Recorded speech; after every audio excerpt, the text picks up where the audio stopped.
If one of the major objectives of the government of British Columbia is to reduce the number of cars on the road, why is it that same government is so reluctant to introduce ride sharing? Let's take, for example, the idea of 30 trips in one ride sharing vehicle. Well, that could take anywhere from 20 to 25 vehicles off the road.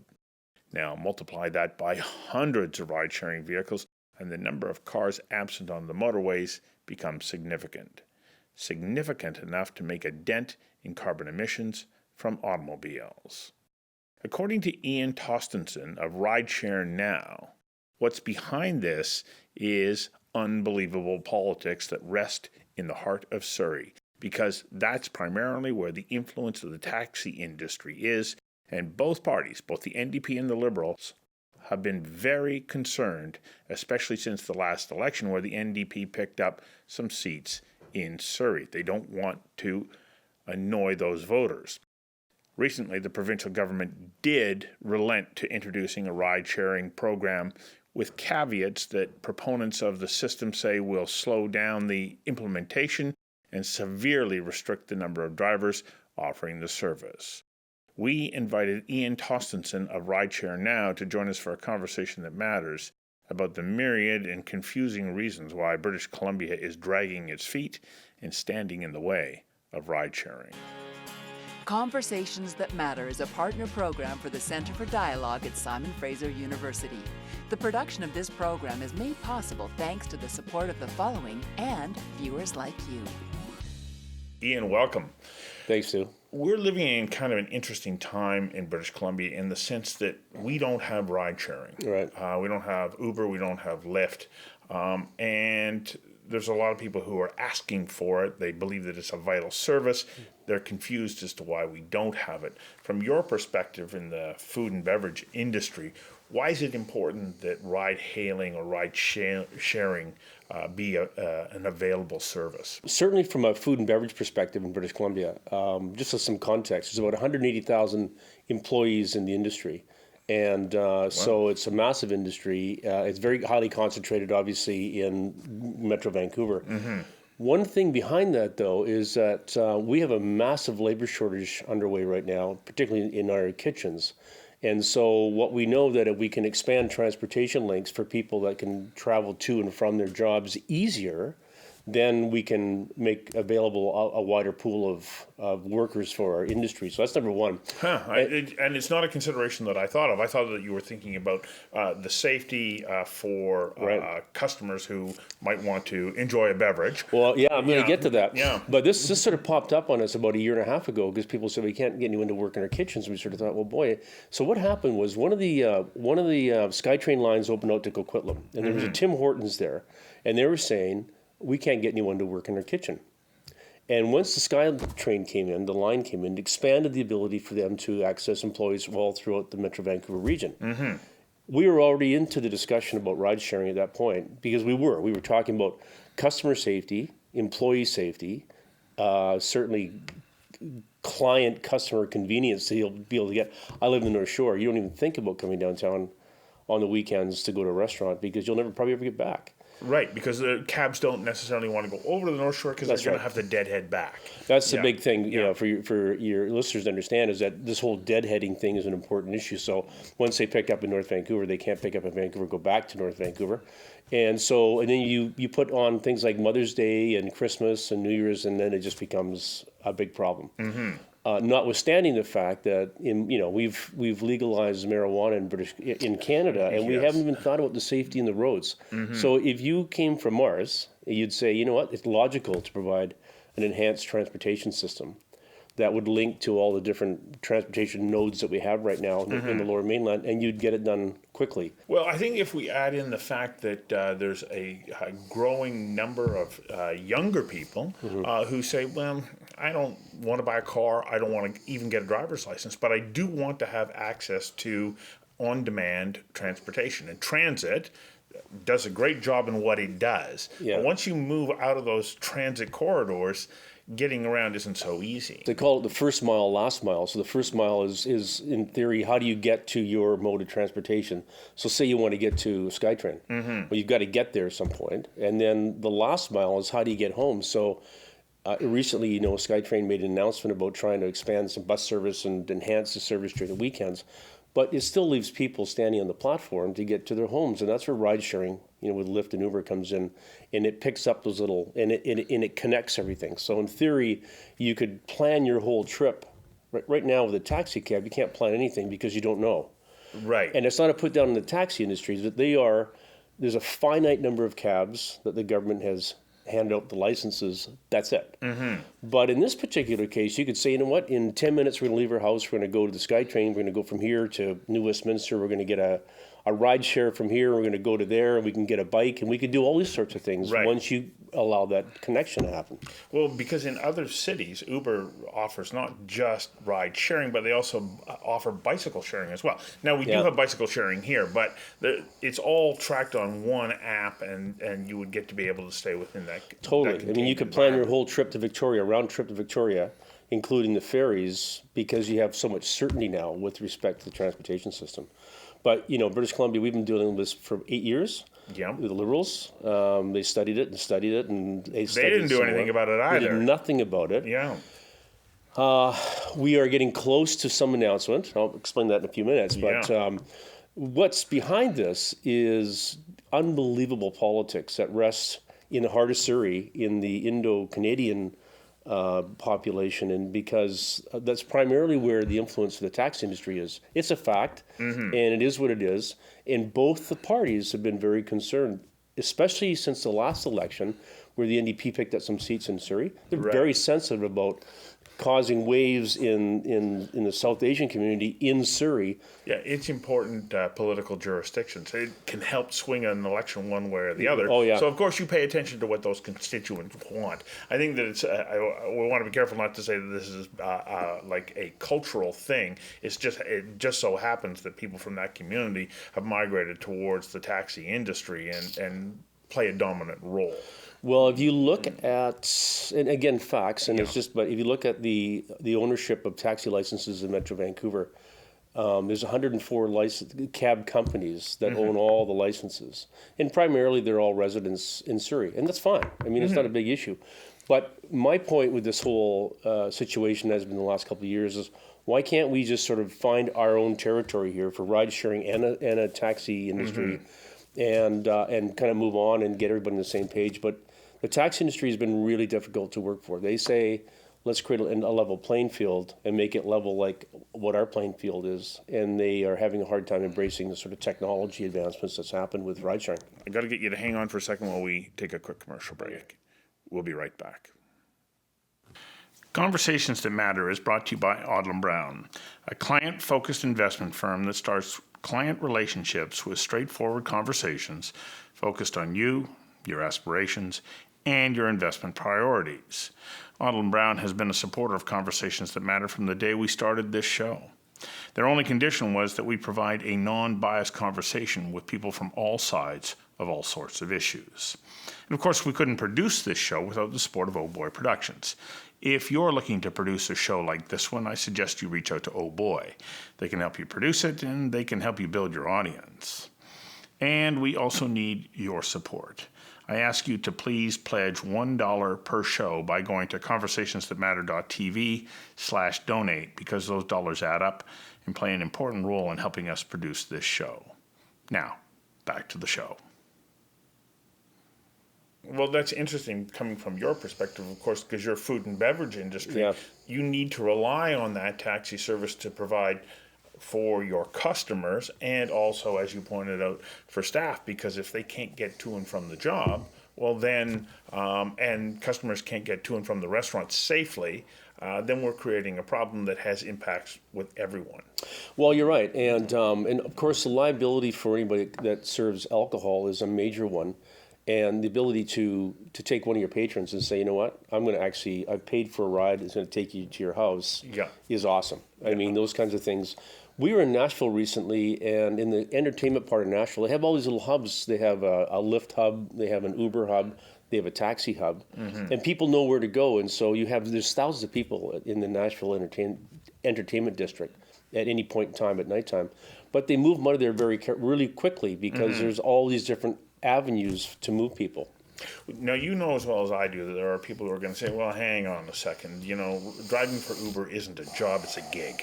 And then you're promoting that gig economy. Is that a fair assessment? Yeah. And I'm sure that you've looked at this. Yeah, so the way the stats roll out is that in most cases, so if they look at Lyft, both Lyft and Uber are in Toronto. Lyft is not in Alberta for reasons we can talk about in a bit, but the average person drives less than 18 hours a week. People scream and say they're not making any wages and stuff. Well, they're independent contractors, but on average, they make about $18 an hour. And so if anywhere you've been taking an Uber or Lyft, you'll see that you get retired people, you get, single moms, you get students, and they just go in and they just turn the meter on and they just drive for 5 or 6 hours and make some extra money and away they go. So in a province that continuously talks about affordability, to me, if I was a premier, I'd say this was a great way for people to make some extra money. Well, and that is one of the elements that these ride-sharing companies promote. And they point out that anybody can be an Uber or a Lyft driver. Well, this is the big controversy right now in British Columbia. So there's the Passenger Transportation Board is now in control of this whole thing, and they are having meetings they've had meetings the last couple of weeks to determine several things. So number one is, should they put a cap on the number of licenses they hand out to these ride-sharing companies? And if you do that, you're creating the taxi industry again. So the answer to that is hopefully not. Right. Should we cap the number of drivers? Answer to that is let it be supply and demand driven by the consumer. And then there's what are you going to charge? Yep. Again, the Competition Bureau of Canada claims or says that should be determined by the customer. You shouldn't get involved with the provincial government. Yeah. The fourth one is the big contentious issue right now, and this is over licensing, whether a Class 5 or Class 4. Most people that we know has a Class 5 driver's license. And the minister came out, and before anybody said anything, and is insisting on a Class 4. Insisting that a Class 4 commercial driver's license is safer than a Class 5. And even despite the fact that ICBC came out, their own stats shows very little difference between Class 4 and 5 safety. What this is a way to slow down the process. Because if you require everybody now to get a Class 4 license, you have to get another learner's license. Then you have to write you have to write an exam, get a learner's license, then you have to take another road test, a commercial road test, and they've, as the guy from Uber said, basically it deals with how to drive a bus is what you really learn, and you learn about a safety inspection around the car. We suggested to the minister, and she's a lovely person, that BC has an opportunity to create a Class 5 plus. So let's just take the Class 5 and add something to it. Now, Lyft and Uber do criminal checks. They do driver abstract tests. The government which seems you to, as the customer can check out before you even get in the car. Well, that's right. You go to your app and you go, there's Stu. I Yeah. can see a picture of Stu. I can see what your rating is. You can see Ian and what my rating is, and we decide to do business together. And at any point in time, Uber or Lyft knows exactly where I am if I'm in your car. Yeah. But the government doesn't seem to want to embrace that talk around safety, so they're saying, well, Class 4 is better, which it's not. So we're a little bit concerned because we've got to populate. So let's say it really happens in September. They take applications from the ride-sharing companies, Lyft and Uber, to become licensed in BC, and then we say, great, we need drivers. Well, now you better run out and get your Class 4 license. Well, how many people are going to do that? I phoned ICBC and said, I want to get a Class 4 license. They said, okay, great. Well, it's 3 or 4 weeks down the road. I said, well, I need about 500 of my buddies. They want to do the same thing. They want to drive for rideshare. And she basically said, we can't accommodate that, and end the conversation. So my question to the minister has been, is ICBC ready to handle the onslaught, because we need thousands of drivers, not just 10 or 800. We need thousands of drivers. And at this point, we think what we predict is going to happen is either the government's going to modify this demand on Class 4, or they're going to have to make some adjustments at ICBC to accommodate all the people that presumably want to get their Class 4. But you're right, Stu, it's going to leave a lot of people out. It's going to leave students out. Now, 53% of the people that write the exam fail. Yeah. So they say that the best way to approach it is to take a commercial driving course. That's 3 or 4 days and $500. So there's now you've another got cost. So you're making an investment into what is a part-time job. That's right. The government goes, well, we want it so bad enough to go make an investment, but there's not a lot of people. Now, the target who drive for Lyft and Uber are students, single moms. Now, here's an interesting stat. Lyft does not operate in Alberta because Alberta has a Class 4 license requirement. So they just didn't bother. They said we didn't want to do it. So Lyft, right away we may be eliminating Lyft from British Columbia Possibly. because of this possibly. consideration. Yeah, I mean, they're looking at it really hard. Because if you turn on your app and go, Lyft is now available in British Columbia, you know how many drivers, people go, well, that wasn't worth it. There's a lot of people in BC that don't even know what ride sharing is yet. So they hear all this stuff and they go, oh yeah, we should have Class 4 and it'll just happen overnight. It won't. The number of women drivers in Alberta is 100. And it's about 10% of all the drivers in Alberta, where typical markets, women make up about 48% of the drivers for ride sharing. So it's because of the requirement for Class 4, they don't have the time and effort, they haven't got the time to put into it and or the money to get that Class 4. So it is an inhibitor. So as you're talking about this, is it safer for a driver in a ride sharing program for a female driver to be in that car driving a male customer in a rideshare program or as a taxi? Well, it's interesting because I've never seen a woman taxi driver ever in Vancouver. Well, I have, but not many. Yeah. Yeah. So I think because of the built-in safety mechanisms within the technology of ride sharing, I would say that that driver would be safer driving for a ride sharing company than a taxi. Well, because all the data about who that customer is has right. been entered into the ride-sharing company's system, and they know Yeah. exactly where you are and where that person is, their history, and you're rating one another as you go all along. That's right. That's right. And so when I think about those kinds of considerations versus a taxi, well, yeah, the name is up there on the visor or on the back between the driver and the passenger. But how am I supposed to remember that? Do I now have to take up my phone and take a picture of it? I don't remember what cab number was. Yeah. There's the convenience also of I just get out of the car and I go. Yep. It's paid for. Paid for? Yeah. There's absolutely cashless transactions. It's done on your credit card. Yeah.